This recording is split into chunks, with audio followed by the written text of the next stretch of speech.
The people mostly affected by these KZN floods are those living in shack dwellings. Joining me now is Abahlali baseMjondolo General Secretary Thapelo Mohapi. Thapelo, good morning to you. Talk to us about the situation, particularly as it pertains to people who live in shack dwellings. It must be a very difficult time right now. Thank you very much, Tony. Good morning to the viewers. We are a province in a state of disaster. We are hopeless in the informal settlements. It is a very terrible situation that we are in. Right now, we were having a special National Council meeting of Abahlali baseMjondolo after having assessed the situation on the ground.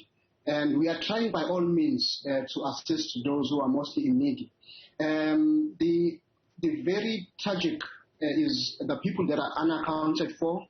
Some you could see the furniture, but the informal settlements have sunk on the ground and you don't see anything. We don't know what happened to those families. And we are waiting for people from the Eastern Cape and as far as Zululand into the city to identify where the people used to live, because many people have washed away. It's a very bad situation. Talk to us about those people that are unaccountable for. That's a very worrying situation for their loved ones who are not sure where they could be. How many people are we talking, you think? When we are talking about hundreds of shacks that have been washed away in terror states, we are actually waiting for information to come from our leaders, chairpersons on the ground, to just inform us how many shacks were actually in those areas, because that's the only thing that we are now can count on. We don't know how many people we can say they are, because families have been washed away in some instances. In Foreman Road in Terre, there are still people who have been washed away by the floods. There are still people who are still trapped. And at Kanyeni, there are people who tell us that somebody used to live here and we don't know who their relatives are, and we are still trying to find and track their relatives from the Eastern Cape and so forth. So it's difficult to give you the number. As it is right now, the number that has been given by governments, it will increase as time goes by.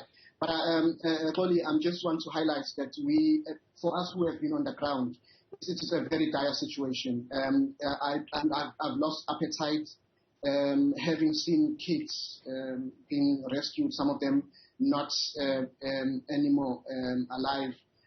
It's terrible. Young as 3 months old in Keto Crest in one of our communities, passing away after a wall fall on the family. So it's a very dire and difficult situation. My goodness, it's a humanitarian disaster, what you are describing there. Thapelo, what about government authorities?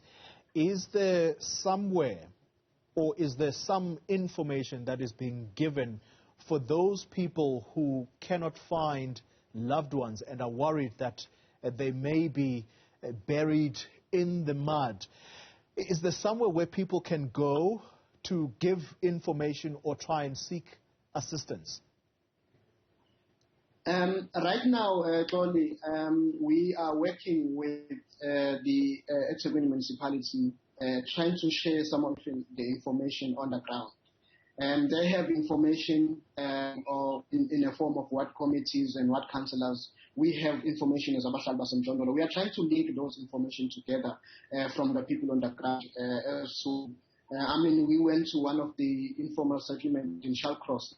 There's a lady there. Nobody knows who she is, but they know by just seeing somebody who was walking around. Her shack has been washed away. It's difficult to identify the family as well, because it was somebody that was not known that much in the community. So it's very difficult to get information. But we are working hand in hand with the KZN municipality, with their media liaison officers, to try and get the information, so that when we get to the media, we have information from the side of the municipality and also from the side of the Abahlali on the ground. As we speak right now, the leadership of Abahlali is visiting the community trying to assess the situation.